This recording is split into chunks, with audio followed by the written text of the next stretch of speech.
14 नवंबर 2024 की दोपहर उत्तर प्रदेश के मेरठ जिले के पुलिस स्टेशन में माहौल रोज की तरह ही था, बल्कि पतझड़ के अंत की धूप में कुछ सुस्ती छाई हुई थी। इस शांति को एक बुजुर्ग दंपति श्री राम कुमार शर्मा और उनकी पत्नी श्रीमती शांति देवी के आने से भंग कर दिया। वे बेहद घबराए हुए लग रहे थे। उनके चेहरे पर गहरी चिंता की लकीरें थीं और उनके कदम इतने लड़खड़ा रहे थे कि मानो वे अभी गिर पड़ेंगे। ड्यूटी पर मौजूद कांस्टेबल ने जल्दी से उन्हें संभाला और आगंतुक कक्ष में बैठने के लिए कहा। क्राइम ब्रांच के deputy superintendent of police DSP Vikram Singh, जो अभी एक बैठक से लौटे थे, संयोग से वहां से गुजरे। बुजुर्ग दंपति की असामान्य स्थिति को देखकर वे समझ गए कि यह कोई साधारण मामला नहीं है। उन्होंने कांस्टेबल को इशारा किया और खुद उन्हें अपने निजी कार्यालय में ले गए। चाचा जी, चाची जी, बैठिए, पानी पीजिए। डीएसपी विक्रम ने उन्हें शांत करने के लिए अपनी गहरी शांत आवाज में कहा, जो भी बात है कृपया शांति से बताइए। शांति देवी कुर्सी पर बैठते ही फूट फूट कर रोने लगीं। उनके मुंह से एक शब्द भी नहीं निकल रहा था। रामकुमार जी ने खुद को शांत रखने की कोशिश की, लेकिन उनके कांपते हाथ और लड़खड़ाती आवाज उनकी घबराहट को छिपा नहीं सकी। साहब, मेरे पोते को बचा लीजिए, उन्होंने रोते हुए कहा। मेरा रोहन, वो लापता हो गया है। उसकी सौतेली मां, वो प्रिया, उसी ने मेरे बच्चे के साथ कुछ गलत किया है। डीएसपी विक्रम ने तुरंत मामले की गंभीरता को भांप लिया। उन्होंने अपने बगल में बैठे एक युवा अधिकारी को बयान दर्ज करने का इशारा किया। आप घबराइए नहीं, हमें शुरू से सब कुछ बताइए। रोहन कब से लापता है और आपको उसकी सौतेली मां पर शक क्यों है? और फिर आंसुओं और गुस्से के बीच एक दुखद पारिवारिक कहानी सामने आई, जिसमें दबे हुए संघर्ष किसी भी पल फटने को तैयार थे। सब कुछ उसी दिन सुबह शुरू हुआ जब उन्हें रोहन की क्लास टीचर का फोन आया। टीचर ने बताया कि रोहन बिना किसी सूचना के 3 दिनों से स्कूल नहीं आ रहा है। अनहोनी की आशंका से उन्होंने तुरंत अपने पोते को फोन करने की कोशिश की, लेकिन फोन बंद था। जब उन्होंने अपनी सौतेली बहू प्रिया को फोन किया तो उसने एक भयावह शांति के साथ जवाब दिया। कहा कि रोहन नया स्मार्टफोन न मिलने से नाराज होकर अपने दोस्तों के साथ कहीं चला गया है। वो झूठ बोल रही है। रामकुमार जी ने गुस्से से कांपती आवाज में मेज पर धीरे से हाथ मारा। मेरे पोते को हमने बचपन से पाला है, हम उसका स्वभाव जानते हैं। वो कभी ऐसा बिगड़ैल बच्चा नहीं था। कुछ गड़बड़ महसूस होने पर हम सीधे उसके घर पहुंचे। साहब, आप जानते हैं, जब हम पहुंचे तो वो प्रिया टीवी देखते हुए अपने नाखूनों पर नेल पॉलिश लगा रही थी। उसने हमें देखकर भी कोई प्रतिक्रिया नहीं दी और यही दोहराती रही कि रोहन घर छोड़कर चला गया है। जब हमने पूछा कि क्या उसने पुलिस को सूचना दी है, तो वह हम पर ही चिल्ला पड़ी कि हम बात का बतंगड़ बना रहे हैं। एक सौतेली मां, भले ही सगी न हो, लेकिन पति का बेटा 3 दिन से लापता है और उसका रवैया इतना ठंडा और लापरवाह हो, क्या यह सामान्य है साहब? डीएसपी विक्रम चुपचाप सुनते रहे। उनकी भौहें गहरी होती जा रही थीं। उन्होंने पूछा, इसके अलावा पहले रोहन और उसकी सौतेली मां के बीच संबंध कैसे थे? यह सवाल ऐसा था जैसे उसने उन दोनों बुजुर्गों के बरसों से दबे हुए गुस्से को छू लिया हो। उन्होंने अपने परिवार की पूरी त्रासदी बयां कर दी। उन्होंने 5 साल पहले अपनी पहली बहू की मृत्यु के बारे में बताया, कैसे उनका बेटा राजेश शर्मा टूट गया था और 3 साल बाद प्रिया से दूसरी शादी कर ली थी। मेरा बेटा बहुत स्वस्थ और मजबूत था, शांति देवी ने आंसू पोंछते हुए कहा। लेकिन पता नहीं क्यों, जब से प्रिया से शादी हुई उसकी सेहत गिरती चली गई। वह दुबला, पतला और पीला पड़ गया था। प्रिया दिखावा तो ऐसा करती थी जैसे वह अपने पति की बहुत देखभाल कर रही हो। हर दिन आयुर्वेदिक दवाइयां और काढ़ा बनाकर देती थी। लेकिन राजेश की हालत बिगड़ती गई और शादी के सिर्फ 2 साल बाद ही वह मर गया। उस समय हम इतने दुखी थे कि हमने कुछ नहीं सोचा, बस यही माना कि यह किस्मत है। लेकिन अब जब हम सोचते हैं तो मेरे बेटे की मौत में बहुत कुछ संदिग्ध लगता है। और फिर सबसे महत्वपूर्ण विवरण सामने आया, संपत्ति। राजेश शर्मा अपनी मृत्यु के बाद एक विशाल संपत्ति छोड़ गया था, जिसमें एक बड़ी कोठी, एक पोल्ट्री फार्म और बैंक में एक बड़ी रकम शामिल थी। वसीयत के अनुसार रोहन एकमात्र उत्तराधिकारी था, लेकिन चूंकि वह अभी 18 साल का नहीं हुआ था, प्रिया कानूनी संरक्षक के रूप में उस पूरी संपत्ति का प्रबंधन करने का पूरा अधिकार रखती थी। सारा पैसा उसी के हाथ में है साहब, रामकुमार जी ने कहा। मेरा पोता अपने ही घर में एक मेहमान की तरह रहता था। हर खर्चे के लिए उसे उसके सामने हाथ फैलाना पड़ता था। मां बेटे के बीच संघर्ष भी इसी वजह से शुरू हुआ। रोहन विदेश जाकर पढ़ना चाहता था ताकि बाद में आकर अपने पिता का कारोबार संभाल सके। प्रिया इसके लिए राजी नहीं थी। वह मेरे पोते को घर पर रखना चाहती थी ताकि उसे नियंत्रित कर सके। उसे डर था कि जब मेरा पोता 18 साल का हो जाएगा तो उसे खाली हाथ घर से निकाल दिया जाएगा। वह मेरे पोते से नफरत करती थी। इसीलिए जब हमने उसके लापता होने की खबर सुनी और उसका रवैया देखा तो हमें यकीन हो गया कि संपत्ति हड़पने के लिए उसी ने मेरे पोते को नुकसान पहुंचाया है। बुजुर्ग दंपति के बयान ने एक पूरी तस्वीर पेश कर दी। एक रहस्यमय गुमशुदगी, एक मुख्य संदिग्ध जिसका संपत्ति हड़पने का मकसद इससे ज्यादा स्पष्ट नहीं हो सकता था, और एक रवैया और बयान जो विरोधाभासों से भरा था। यह अब कोई सामान्य मामला नहीं था। डीएसपी विक्रम समझ गए कि वे एक विशेष रूप से गंभीर आपराधिक मामले का सामना कर रहे हैं। उन्होंने अपने सामने बैठे बुजुर्गों को देखा, जिनके चेहरे पर दर्द और निराशा की गहरी छाप थी, और उनके दिल में सहानुभूति और दृढ़ संकल्प की भावना उमड़ पड़ी। आप दोनों चिंता न करें, उन्होंने एक दृढ़ आवाज में कहा। हम आपकी रिपोर्ट दर्ज कर रहे हैं। मैं आपसे वादा करता हूं कि हम इस मामले की तह तक जांच करेंगे, सच को सामने लाएंगे और आपके परिवार के लिए न्याय सुनिश्चित करेंगे। जब राम कुमार जी और शांति देवी को अन्य अधिकारी प्रक्रिया पूरी करने के लिए बाहर ले गए तो डीएसपी विक्रम तुरंत अपने कार्यालय लौट आए। उन्होंने फोन उठाया और अपने वरिष्ठ अधिकारी को फोन किया। रिपोर्टिंग सर, मुझे अभी एक गुमशुदगी का मामला मिला है जिसमें बहुत गंभीर संकेत हैं। बहुत संभावना है कि यह एक सुनियोजित हत्या का मामला है। मैं तुरंत एक विशेष जांच दल सिट गठित करने का प्रस्ताव करता हूं। वरिष्ठों की मंजूरी मिलने के बाद डीएसपी विक्रम ने तेजी से एक टीम बुलाई। वे एक सफेद बोर्ड के सामने खड़े हुए और केंद्र में छात्र रोहन की एक तस्वीर लगाई, जिसका चेहरा मासूम और भोला था। बगल में उन्होंने कुछ पंक्तियां लिखीं। 3 दिन से लापता, सौतेली मां, बेटे का संघर्ष, विरासत संपत्ति का विवाद, और अंत में उन्होंने प्रिया शर्मा नाम पर एक गोला बनाया और उसे 2 बार रेखांकित किया। पहला काम, उन्होंने अपने साथियों से कहा, हम सीधे संदिग्ध के घर जाएंगे। एक टीम सीधे प्रिया से बात करेगी, दूसरी टीम तकनीकी उपायों का उपयोग करके घर और फार्म के आसपास के क्षेत्र की प्रारंभिक तलाशी लेगी। मुझे लग रहा है कि इस लड़के के लापता होने का जवाब उसी कोठी के अंदर कहीं छिपा है। रामकुमार शर्मा के जाने के ठीक 15 मिनट बाद जांच दल की गाड़ियां निकल पड़ीं। डीएसपी विक्रम आगे की सीट पर बैठे थे। उनकी आंखें खिड़की से बाहर देख रही थीं। वे विचारमग्न थे।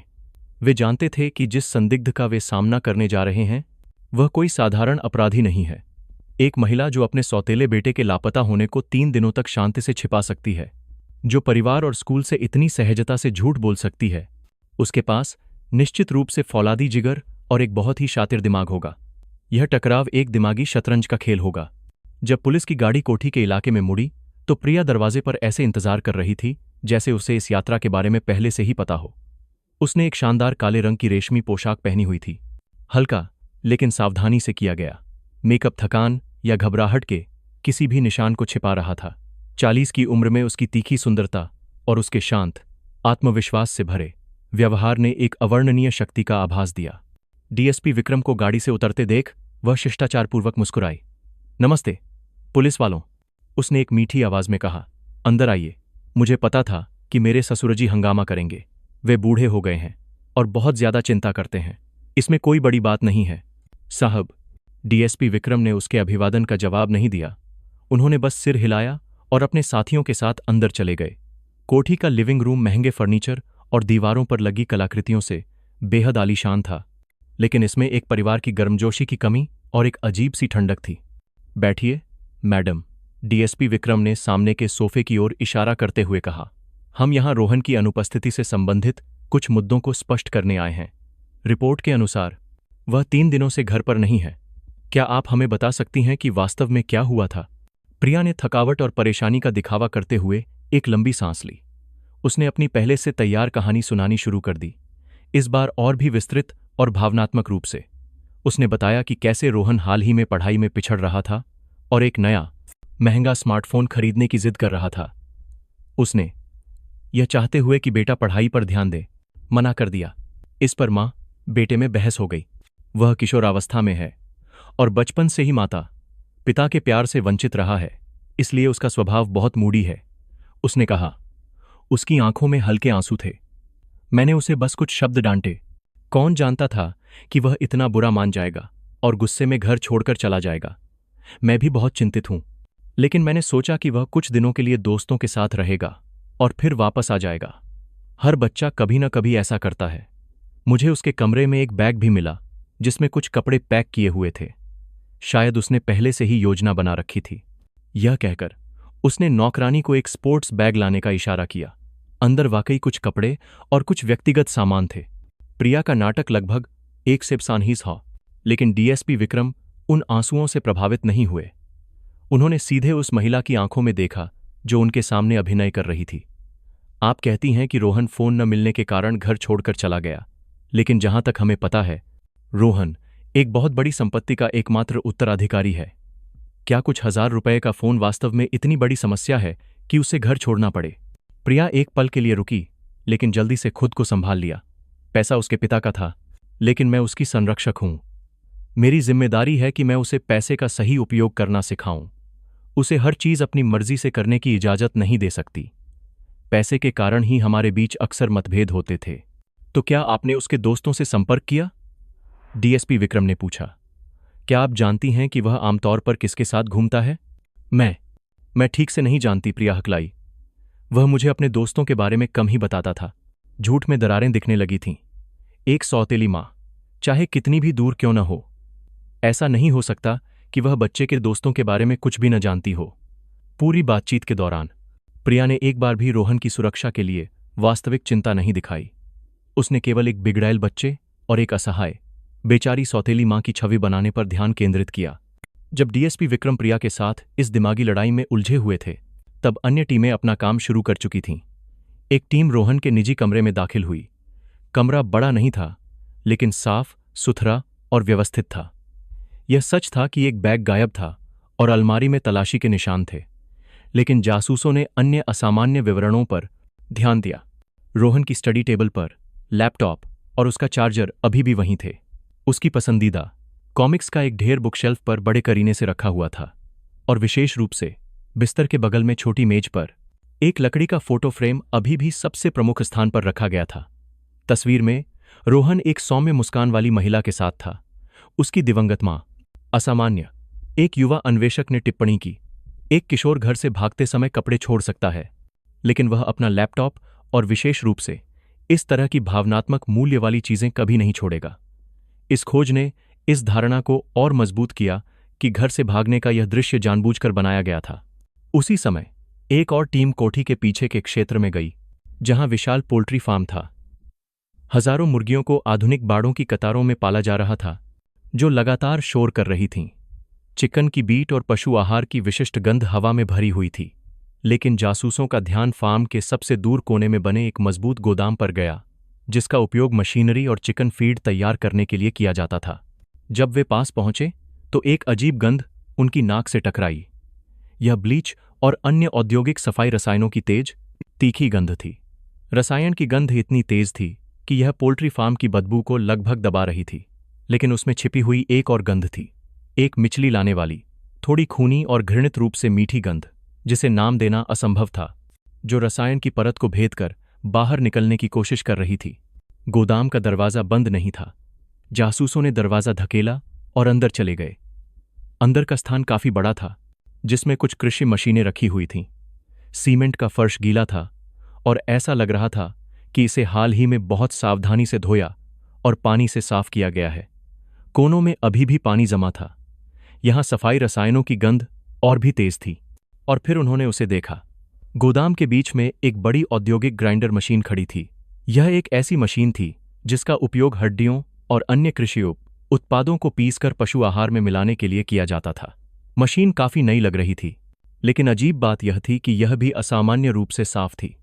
स्टेनलेस स्टील की पूरी बॉडी चमक रही थी, जिस पर कीचड़ या गंदगी का एक भी निशान नहीं था, जैसे कि किसी ने इसे रसायन से हर छोटे से छोटे हिस्से तक सावधानी से साफ किया हो। एक अनुभवी जासूस पास आया। उसने झुककर दस्ताने पहने और अपनी उंगली को मशीन के नीचे एक छोटी सी दरार में धीरे से रगड़ा, जहां सफाई करना मुश्किल था। जब उसने अपनी उंगली बाहर निकाली तो उसने देखा कि उसकी उंगली पर एक गाढ़ा, लाल, भूरे रंग का तरल पदार्थ लगा हुआ है। उसने उसे अपनी नाक के पास लाया। हालांकि गंध बहुत हल्की थी, फिर भी वह पहचान सकता था कि यह मशीन के तेल या ग्रीस की गंध नहीं थी, यह खून की गंध थी। यह जानकारी तुरंत वॉकी टॉकी के जरिए डीएसपी विक्रम को दी गई। रिपोर्ट सुनने के बाद उनका चेहरा शांत रहा, लेकिन उनके अंदर एक तूफान उठ खड़ा हुआ था। एक कमरा जिसे अतार्किक रूप से साफ किया गया था, एक मशीन जिसे संदिग्ध रूप से पोंछा गया था, और एक और गंध को छिपाने के लिए रसायनों की तेज गंध।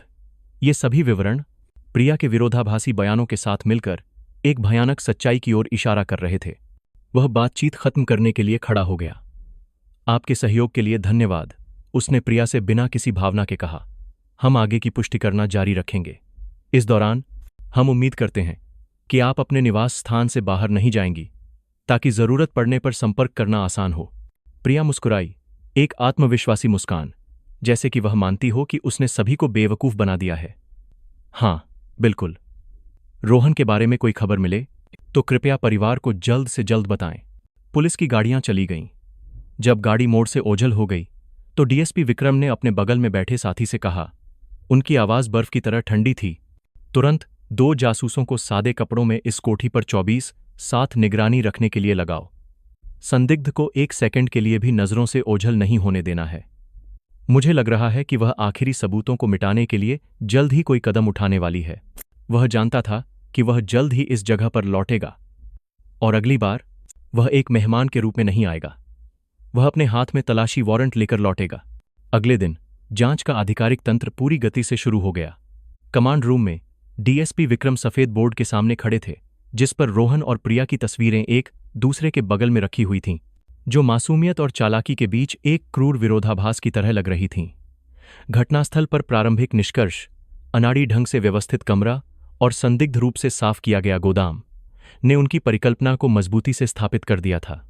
प्रिया झूठ बोल रही थी, लेकिन उस झूठ को उजागर करने के लिए उसे और अधिक वस्तुनिष्ठ सबूतों की आवश्यकता थी। एक ऐसी दुनिया से गवाही जिसे प्रिया नियंत्रित नहीं कर सकती थी। रोहन की दुनिया। आज हमारा मिशन बहुत स्पष्ट है, उन्होंने टीम के सदस्यों से कहा। हमें रोहन के सबसे करीबी लोगों के माध्यम से उसके वास्तविक व्यक्तित्व का पुनर्निर्माण करना होगा।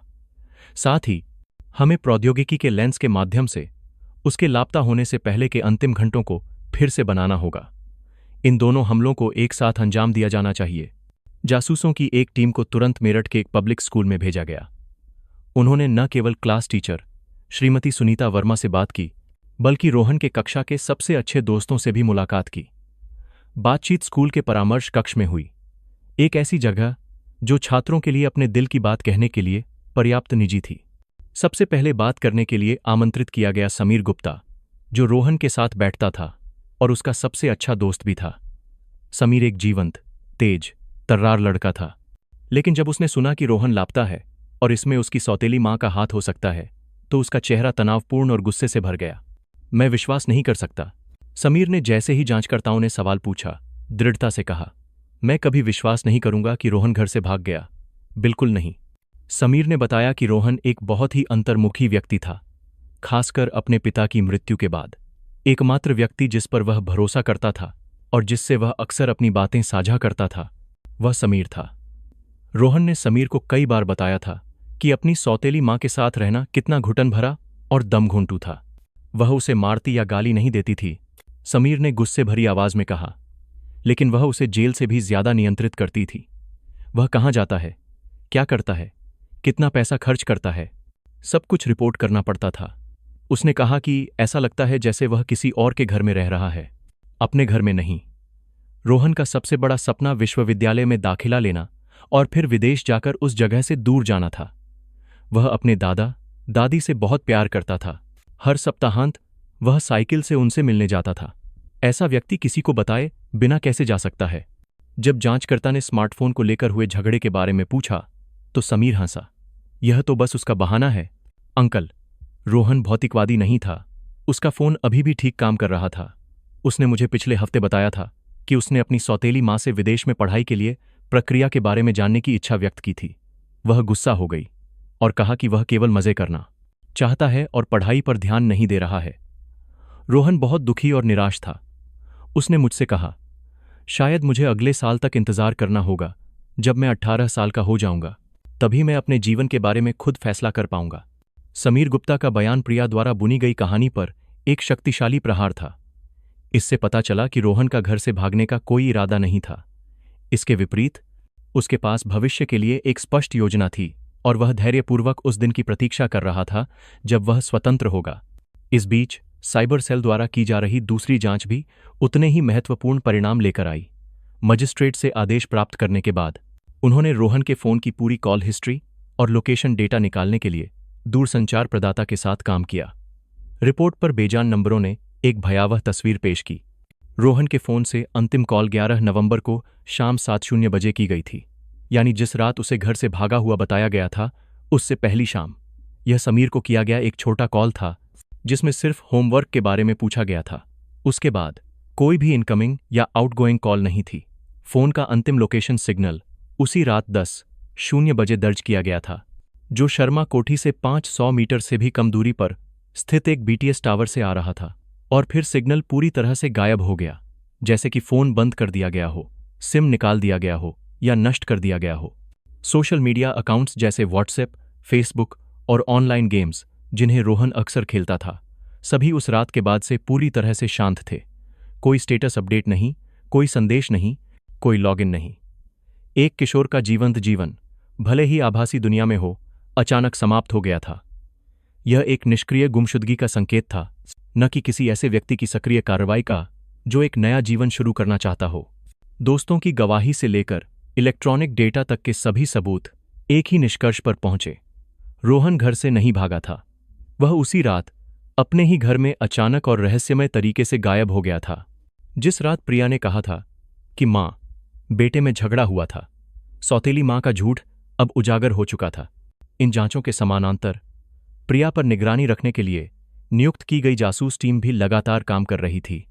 लेकिन उम्मीद के विपरीत प्रिया ने कोई भी असामान्य या घबराहट भरा व्यवहार नहीं किया। उसने एक भयावह रूप से नियमित जीवन शैली बनाए रखी। सुबह बाजार जाना, दोपहर में फार्म पर जाकर श्रमिकों को निर्देश देना, शाम को टीवी देखना या स्पा जाना। वह एक अमीर, लापरवाह मालकिन के रूप में दिखाई दे रही थी, जो जीवन का आनंद ले रही थी, जिसमें एक माँ के रूप में अपने लापता बेटे के लिए चिंता का कोई संकेत नहीं था। उसने रोहन के दोस्तों को फोन करके पूछताछ नहीं की, न ही सोशल मीडिया पर कोई गुमशुदगी की पोस्ट डाली। जासूसों के लिए उसकी यह शांति ही सबसे असामान्य व्यवहार था। हालांकि रोहन के लापता होने के 5वें दिन जासूसों ने एक उल्लेखनीय गतिविधि दर्ज की। प्रिया ने एक पॉश कैफे में जिले के एक प्रसिद्ध वकील के साथ एक निजी बैठक की। बैठक 2 घंटे से अधिक चली। यद्यपि वे सामग्री नहीं सुन सके, लेकिन इस संवेदनशील समय में किसी का वकील के पास जाना यह दर्शाता था कि वह कानूनी लड़ाई की तैयारी कर रही थी। बहुत संभव था कि वह किसी व्यक्ति को लापता घोषित करने की प्रक्रियाओं और उस मामले में विरासत के अधिकारों से संबंधित कानूनी प्रावधानों के बारे में जानकारी ले रही थी। डीएसपी विक्रम ने सभी सूचनाओं को संकलित किया। अपराध की तस्वीर धीरे धीरे स्पष्ट हो रही थी। मकसद, संघर्ष, झूठ सब कुछ साबित हो चुका था। लेकिन अभी भी एक सबसे महत्वपूर्ण चीज की कमी थी, जो उसे अंतिम पत्ता पलटने की अनुमति दे सकती थी। भौतिक साक्ष्य। उसे एक कारण की आवश्यकता थी, एक पर्याप्त मजबूत बहाना, एक व्यापक तलाशी वारंट प्राप्त करने के लिए, जो फोरेंसिक टीम को उस कोठी और फार्म की हर ईंट को पलटने, हर मीटर जमीन में खोदने की अनुमति देता, विशेष रूप से उस रहस्यमयी ग्राइंडर वाले गोदाम की। वह जानता था कि प्रिया एक चालाक लोमड़ी थी। वह आसानी से कोई गलती नहीं करेगी, लेकिन उसे यह भी विश्वास था कि कोई भी अपराध हरा नहीं होता। एक अपराधी, चाहे वह कितना भी गणनात्मक क्यों न हो, सभी निशान नहीं मिटा सकता। वह और उसकी टीम एक तनावपूर्ण दिमागी लड़ाई में थे। समय और धैर्य की दौड़। उन्हें इंतजार करना था। प्रिया के एक गलती करने का इंतजार करना था, या किसी अप्रत्याशित गवाह के सामने आने का इंतजार करना था, जो उन्हें अपराध का दरवाजा खोलने के लिए अंतिम कुंजी प्रदान करता। जांच 6ठे दिन में प्रवेश कर गई। विशेष जांच दल के धैर्य की परीक्षा चरम पर थी। प्रिया पर निगरानी रखने वाले 2 जासूसों ने बताया कि वह अभी भी अजीब तरह से शांत थी, जिसमें घबराहट या भागने की कोशिश का कोई संकेत नहीं था। ऐसा लग रहा था कि उसे विश्वास है कि उसने सभी निशान मिटा दिए हैं, कि कोई भी उस भयानक अपराध को उजागर नहीं कर सकता जो उसने किया था। डीएसपी विक्रम सिंह बहुत बेचैन महसूस कर रहे थे, लेकिन वे जानते थे कि प्रिया जैसी ठंडे खून वाली और चालाक अपराधी के साथ दिमागी लड़ाई में जल्दबाजी ही दुश्मन थी। उन्हें एक झटके की जरूरत थी, एक बिजली के झटके की, जो उसके प्रतीत होने वाले सांभरहार रक्षा कवच को भेद सके। और वह बिजली एक ऐसी जगह से आई जिसकी किसी ने उम्मीद नहीं की थी। उस सुबह एक अधेड़ उम्र का, दुबला, पतला, फटेहाल कपड़े पहने एक आदमी झिझकते हुए पुलिस स्टेशन आया। और सीधे मामले के प्रभारी अधिकारी से मिलने की गुहार लगाई। उस आदमी का नाम हरिलाल था, जो शर्मा परिवार के पोल्ट्री फार्म में लगभग 10 साल से काम कर रहा था। उसे कल ही प्रिया ने बिना किसी उचित कारण के नौकरी से निकाल दिया था। डीएसपी विक्रम के कार्यालय में हरिलाल कुर्सी पर सिकुड़कर बैठा था। उसके कठोर हाथ एक दूसरे को मसल रहे थे। उसके चेहरे पर अभी भी आक्रोश और थोड़ा डर था। साहब, उसने अपनी कहानी धीमी, हिचकिचाती आवाज में शुरू की। मुझे पता है कि शायद इसका कोई लेना देना नहीं है, लेकिन मेरे मन में एक बोझ है। जिस रात रोहन बाबू लापता हुए, मैंने मालकिन को बहुत अजीब व्यवहार करते देखा। डीएसपी विक्रम तुरंत सीधे बैठ गए। वे जानते थे कि यही वह चीज है जिसका वे इंतजार कर रहे थे। उन्होंने हरिलाल को शांत होकर आगे बताने का इशारा किया। हरिलाल ने बताया कि पोल्ट्री फार्म में काम करने के बहुत सख्त नियम थे। शाम 6:00 बजे के बाद सभी मजदूरों को घर जाना पड़ता था और चारा बनाने वाले गोदाम को ताला लगा दिया जाता था। लेकिन उस रात लगभग 11 बजे, जब वह फार्म के पास एक नहर में मछली पकड़ने जा रहा था, तो उसे यह देखकर बहुत आश्चर्य हुआ कि गोदाम की बत्ती अभी भी जल रही थी। जिज्ञासावश हरिलाल चुपके से पास गया, एक झाड़ी के पीछे छिप गया और खिड़की की दरार से अंदर झांका। मैंने एक बहुत ही अजीब दृश्य देखा, साहब, हरिलाल ने याद करते हुए कांपती आवाज में कहा। अंदर केवल प्रिया मालकिन अकेली थीं। वह औद्योगिक ग्राइंडर चला रही थीं। मशीन बहुत जोर से गरज रही थी।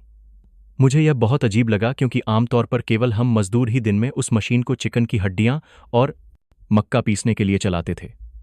मालकिन ने आज तक इस तरह के भारी कामों में कभी हाथ नहीं लगाया था, खासकर आधी रात को। उन्होंने सिर से पांव तक एक रेनकोट पहना हुआ था, दस्ताने और मास्क भी लगा रखा था। वह बहुत रहस्यमयी लग रही थीं। हरिलाल ने आगे जो बताया, उससे डीएसपी विक्रम की रीढ़ में ठंडक दौड़ गई।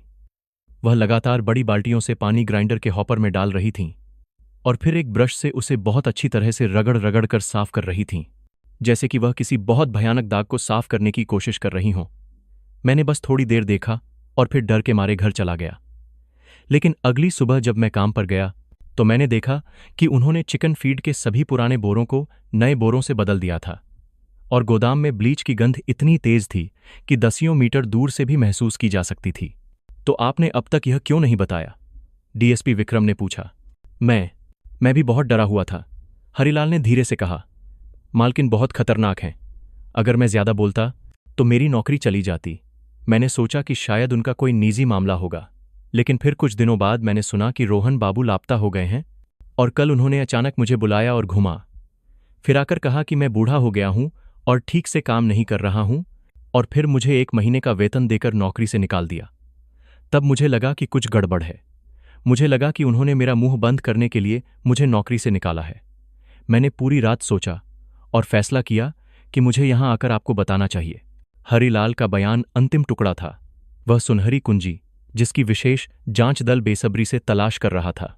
इसने सभी बिखरे हुए विवरणों को एक साथ पूरी तरह से जोड़ दिया था।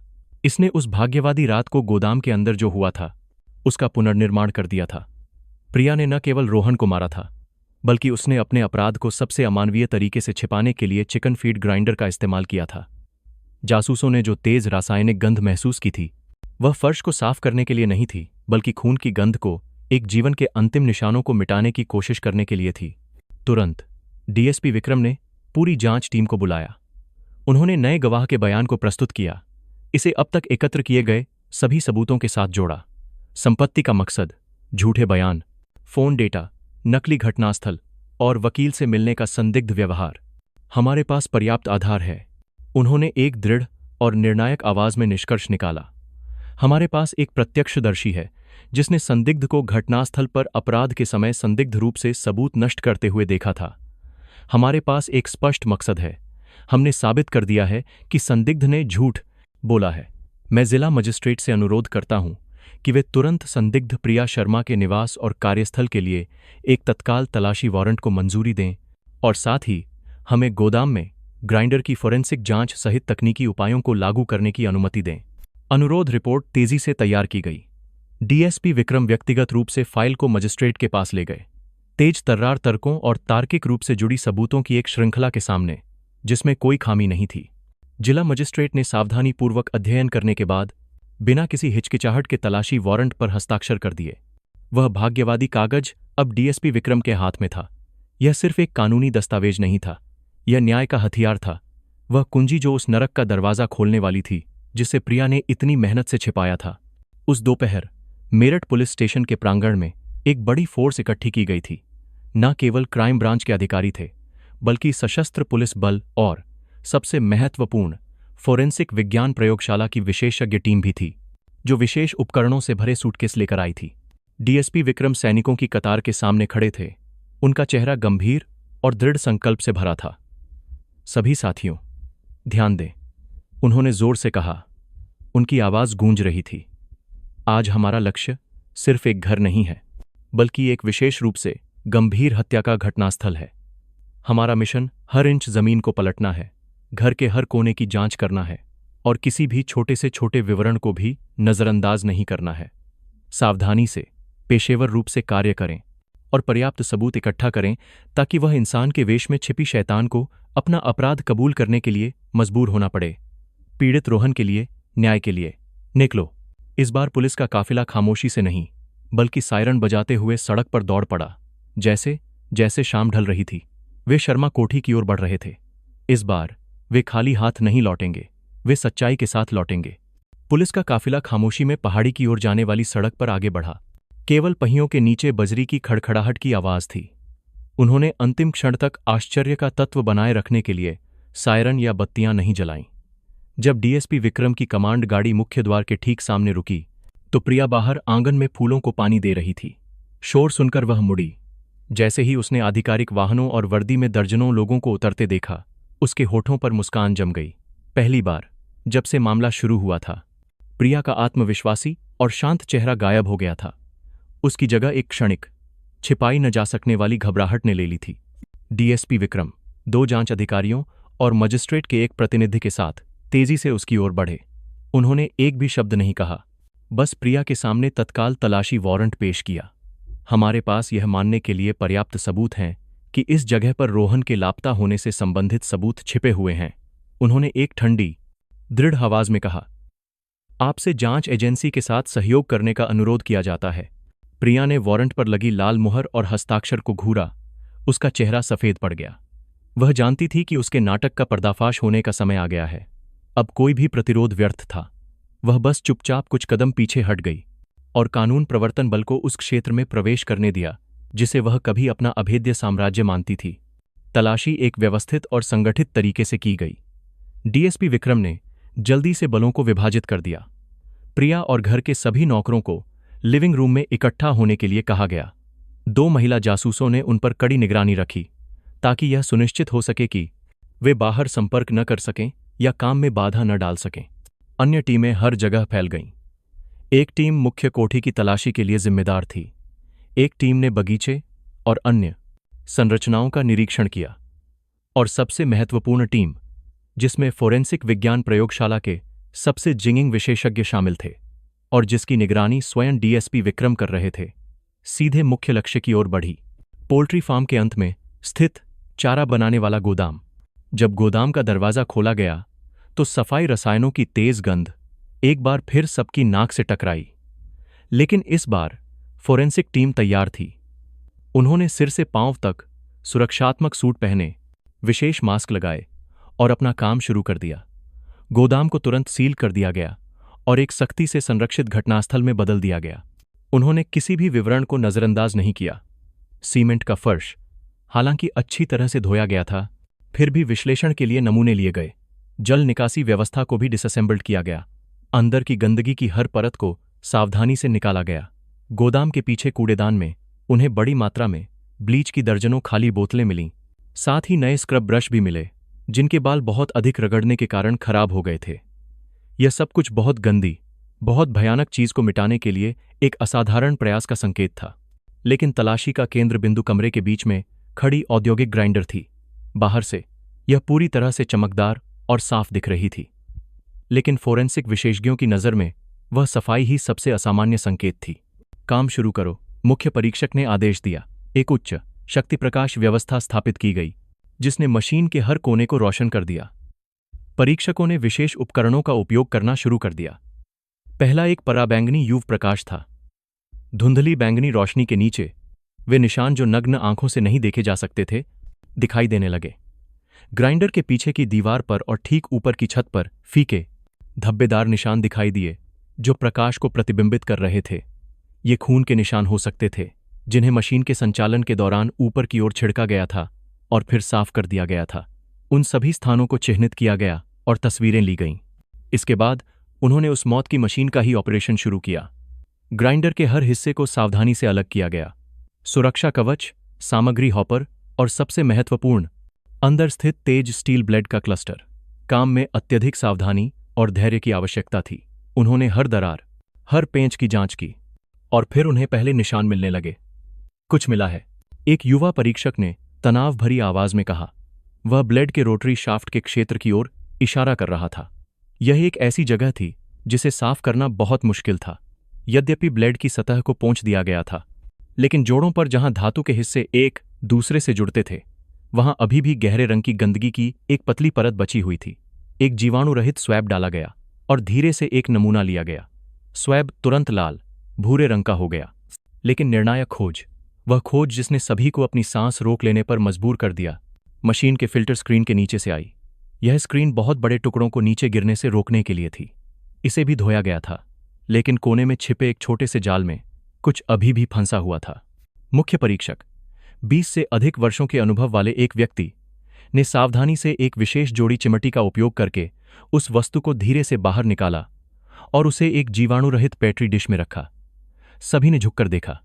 वह एक बाल था, कुछ सेंटीमीटर लंबा एक काला बाल, जो एक छोटे, सफेद, पीले रंग के ऊतक के टुकड़े में कसकर लिपटा हुआ था, जो पिसे हुए मांस के टुकड़े जैसा लग रहा था। पूरे गोदाम में खामोशी छा गई। यद्यपि डीएनए परीक्षण के परिणाम अभी तक नहीं आए थे, लेकिन मन ही मन सभी जानते थे कि उन्हें क्या मिला है। उन्हें रोहन का बचा हुआ निशान मिल गया था। उन्हें एक अकल्पनीय तरीके से शव को ठिकाने लगाने के सबूत मिल गए थे। डीएसपी विक्रम वहां खड़े थे। उनके हाथ मुट्ठियों में कस गए थे। उनकी उंगलियों के पोर सफेद हो गए थे। उनके अंदर का गुस्सा चरम पर पहुंच गया था। वह उस भयानक दृश्य की कल्पना कर सकते थे जो इसी जगह पर हुआ था। रोहन हत्या के बाद अपनी क्रूर सौतेली मां द्वारा यहां लाया गया था और फिर इसी मशीन द्वारा। वह आगे नहीं सोच सके। वह मुड़े और तेजी से गोदाम से बाहर निकल गए। वॉकी टॉकी पर उनकी आवाज ठंडी और दृढ़ थी, जो बाहर मुर्गियों की कर्कश आवाज को भी दबा रही थी। मुख्य घर पर टीम, ध्यान दें, संदिग्ध प्रिया शर्मा को तुरंत मुख्यालय ले आओ। जब प्रिया को 2 महिला जासूसों द्वारा लिविंग रूम से बाहर ले जाया जा रहा था, तो वह अब अपनी शानदार शाही उपस्थिति नहीं बनाए रख सकी। शांति का मुखौटा टूट गया था, जिससे डर और गुस्से से विकृत चेहरा सामने आ गया था। वह चिल्लाई नहीं, न ही उसने विरोध किया, बस चुपचाप चली गई। लेकिन जब डीएसपी विक्रम गोदाम से बाहर निकले तो उसकी नजरों में जो घृणा थी वह चरम पर थी। वह जानती थी कि इसी आदमी ने सब कुछ बर्बाद कर दिया है। पहली पूछताछ उसी रात पुलिस मुख्यालय में हुई। प्रिया अब एक ग्रे रंग के हिरासत के कपड़ों में डीएसपी विक्रम के सामने बैठी थी। उसने जल्दी से अपनी शांति वापस पा ली थी। उसने अपने अंतिम हथियार का उपयोग करना शुरू कर दिया। चुप्पी और अंत तक इनकार। मुझे कुछ नहीं पता। उसने हर सवाल के जवाब में यह वाक्य दोहराया। आपने मुझे गिरफ्तार करके कानून तोड़ा है। मैं आप पर मानहानि का मुकदमा करूंगी। जब डीएसपी विक्रम ने पूछा कि उसने आधी रात को गोदाम को इतनी अच्छी तरह से क्यों साफ किया, तो उसने लापरवाही से जवाब दिया, मेरा घर है, मैं जब चाहूं तब साफ कर सकती हूं। इसमें गलत क्या है? जब उन्होंने मजदूर के बयान का उल्लेख किया तो वह हंसी। एक मजदूर जिसे मैंने नौकरी से निकाल दिया, वह निश्चित रूप से मेरे बारे में बुरी बातें कहेगा। क्या आप ऐसे आदमी की बातों पर भी विश्वास करते हैं? प्रिया एक बहुत ही दुर्जय प्रतिद्वंद्वी साबित हुई। वह शांत थी, तर्कसंगत थी और अपने बयान में कोई भी खामी नहीं छोड़ रही थी। वह जानती थी कि जब तक जांच एजेंसी के पास आधिकारिक फोरेंसिक परिणाम नहीं होंगे, तब तक उसके पास इनकार करने का मौका है। डीएसपी विक्रम ने जल्दबाजी नहीं की। वे जानते थे कि इस तरह की महिला को दबाव से नहीं झुकाया जा सकता। उन्होंने पूछताछ को अस्थायी रूप से रोकने का इशारा किया। उसे वहीं सोचने दो। उन्होंने अपने सहयोगी से कहा, वह जितनी शांत दिखेगी, जब हम अंतिम सबूत पेश करेंगे तो उसका पतन उतना ही विनाशकारी होगा। 2 दिन बाद फोरेंसिक विज्ञान संस्थान से जांच रिपोर्ट एक सीलबंद लिफाफे में भेजी गई। जैसा कि अपेक्षित था, परिणामों ने सब कुछ पुष्टि कर दी। ग्राइंडर में मिले ऊतक के नमूने में मानव डीएनए था और उसके साथ मिले बाल, जब रोहन के कमरे में कंघी से मिले बाल के नमूने से मिलाए गए तो एक 100% मेल खा गए। दीवारों और छत पर प्रकाश को प्रतिबिंबित करने वाले निशान भी पीड़ित के रक्त समूह के साथ मानव रक्त के रूप में पहचाने गए। सभी सबूत मेज पर रख दिए गए। दूसरी पूछताछ शुरू हुई। प्रिया को कमरे में लाया गया। 2 दिनों की हिरासत के बाद वह कम आत्मविश्वासी लग रही थी, लेकिन उसने अभी भी एक ठंडा व्यवहार बनाए रखने की कोशिश की। डीएसपी विक्रम ने ज्यादा कुछ नहीं कहा। उन्होंने बस मोटी फॉरेंसिक रिपोर्ट का बंडल प्रिया की ओर खिसका दिया। सबसे ऊपर ग्राइंडर में मिले बाल और मांस के टुकड़े की क्लोज अप तस्वीरें थीं, जिन्हें हर विवरण तक बड़ा किया गया था। डीएनए जांच ने पुष्टि कर दी है। डीएसपी विक्रम ने धीमी, स्पष्ट आवाज में कहा, यह बाल रोहन का है, यह मांस का टुकड़ा रोहन का है, दीवार पर खून के धब्बे भी रोहन के हैं। अब आप क्या कहना चाहेंगी? प्रिया ने तस्वीरों को घूरा। उसके होंठ कांपने लगे। उसने इतने दिनों तक जो मजबूत रक्षा कवच बनाया था, उसमें अब पहली दरारें दिखाई देने लगी थीं। वह जानती थी कि कोई भी इनकार अब व्यर्थ है। मेरा इरादा नहीं था, वह हकलाने लगी। एक आखिरी अनाड़ी झूठ। मैंने उसे सिर्फ धक्का दिया था। उसने खुद अपना सिर मशीन से टकराया और मर गया। बस करो। डीएसपी विक्रम ने मेज पर हाथ मारा। उनकी आवाज पहली बार तेज हो गई थी। नाटक बंद करो। अपने सारे अपराध कबूल करो। तुमने रोहन को कैसे मारा और तुमने इतना क्रूर कदम क्यों उठाया? उनके शब्द अंतिम हथौड़े की तरह थे, जिसने प्रिया के नकली साहस को पूरी तरह से चकनाचूर कर दिया। उसने अपना सिर मेज पर झुका लिया। उसके कंधे हिंसक रूप से हिल रहे थे। और फिर एक चीख निकली, एक चीख जो गुस्से, पछतावे और डर से भरी थी। शैतान बेनकाब होने के बाद आखिरकार एक कमजोर और कायर इंसान के रूप में सामने आ गया था। अगले कुछ घंटों में प्रिया ने सब कुछ कबूल कर लिया। उसका कबूलनामा एक ठंडे, गणनात्मक और रोंगटे खड़े कर देने वाले कृत्यों की एक श्रृंखला थी। विदेश में पढ़ाई को लेकर हुए झगड़े के बाद संघर्ष चरम पर पहुंच गया था। उस रात उसने सुलह करने का नाटक किया और खुद रोहन का पसंदीदा चिकन कोरमा बनाया, लेकिन कटोरे में उसने नींद की गोलियों की एक बड़ी खुराक मिला दी थी। खाने के बाद रोहन जल्दी ही गहरी नींद में सो गया। उस मौके का फायदा उठाकर प्रिया ने एक तकिए से उसका मुंह तब तक दबाए रखा जब तक कि उसकी सांसें बंद नहीं हो गईं। अपराध करने के बाद वह घबराई नहीं। उसने रोहन के शव को गोदाम में घसीटा, जहां उसने पहले से ही सब कुछ तैयार कर रखा था, और वहां उसने सबसे अमानवीय कृत्य किया। चिकन फीड ग्राइंडर का उपयोग करके शव को ठिकाने लगा दिया। उसने सोचा कि इस तरह से कोई भी इस दुनिया में रोहन का कोई निशान नहीं खोज पाएगा। शरीर के अवशेषों को उसने चारे में मिला दिया और फार्म में हजारों मुर्गियों को खाने के लिए फैला दिया, जैसे कि उस सौतेले बेटे के अस्तित्व को पूरी तरह से मिटा रही हो जिससे वह नफरत करती थी। इस घिनौने कृत्य को अंजाम देने के बाद उसने पूरी रात रसायनों से घटनास्थल को साफ करने में बिताई और फिर रोहन के घर से भाग जाने का एक नकली दृश्य बनाया। उसे विश्वास था कि कुछ दिनों के बाद जब सब कुछ शांत हो जाएगा तो वह अपने बेटे के लापता होने की रिपोर्ट दर्ज कराएगी और कुछ वर्षों के बाद कानून के अनुसार वह पूरी संपत्ति की कानूनी उत्तराधिकारी बन जाएगी। योजना लगभग हर्डीडहर्ट्स थी, लेकिन उसने 2 बुजुर्गों के दृढ़ संकल्प, क्लास टीचर की लगन और जांच अधिकारियों की पैनी नजर का अनुमान नहीं लगाया था। और सबसे महत्वपूर्ण बात, वह अपराध के सबसे छोटे निशानों को भी पूरी तरह से नहीं मिटा सकी थी। कबूलनामा समाप्त होने के बाद पूछताछ कक्ष में एक दमघोंटू खामोशी छा गई। जांचकर्ताओं ने उस महिला को देखा जो उनके सामने रो रही थी। उनके दिलों में थोड़ी भी सहानुभूति नहीं थी, केवल अत्यधिक घृणा थी।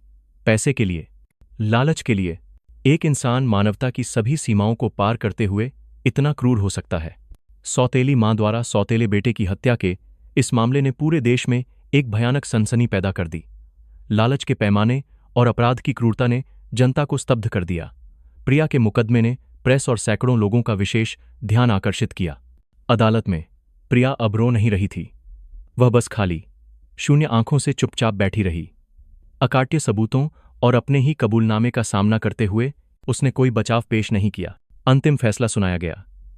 एक अमानवीय तरीके से संपत्ति हड़पने के लिए पूर्व नियोजित हत्या के अपराध के लिए प्रिया को उच्चतम दंड मिला, मृत्युदंड। फैसला खामोशी में सुनाया गया। कोई तालियां नहीं, कोई रोना नहीं, केवल एक उदासी और घृणा थी जो पूरे अदालत कक्ष में छाई हुई थी।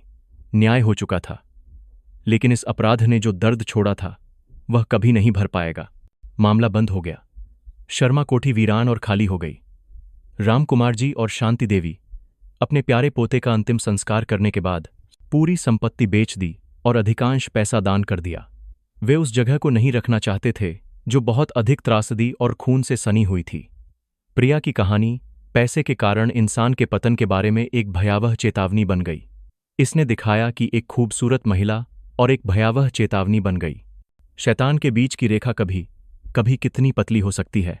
लेकिन जब सब कुछ खत्म हो गया था, तब भी कई लोगों के मन में, और विशेष रूप से डीएसपी विक्रम सिंह की जांच फाइल में, एक बड़ा सवाल बना हुआ था। एक अंतिम, आम आइन करने वाला विवरण जिसका कोई जवाब नहीं था। यह राजेश शर्मा, उस अभागे पिता और पति की मौत के बारे में था। वह प्रिया के साथ रहने के केवल 2 वर्षों के बाद तेजी से स्वास्थ्य में गिरावट के कारण एक गंभीर बीमारी से मर गया था। एक आदमी जो मूल रूप से स्वस्थ था, वह इतनी अचानक कैसे मर गया? क्या यह वास्तव में भाग्य था, या यह भी उस क्रूर दूसरी पत्नी द्वारा संपत्ति हड़पने की पूर्व नियोजित योजना का हिस्सा था? क्या वे आयुर्वेदिक दवाइयां जो प्रिया हर दिन अपने पति के लिए खुद बनाती थी, वास्तव में स्वास्थ्यवर्धक थीं, या एक प्रकार का धीमा जहर थीं जो बिना कोई निशान छोड़े धीरे धीरे पीड़ित को मार रही थीं? कानून को सबूत चाहिए, और जब राजेश को बहुत पहले दफना दिया गया था, तो सबूत खोजना लगभग असंभव था। वह अपराध, यदि हुआ था, तो शायद हमेशा के लिए प्रिया के साथ दफन एक रहस्य बना रहेगा। मामला समाप्त हो गया था, लेकिन इसने एक संदिग्ध, खुला अंत छोड़ दिया था। एक अनुस्मारक की कभी कभी सबसे भयानक सच्चाई वह होती है जिसे हम कभी नहीं जान पाते हैं।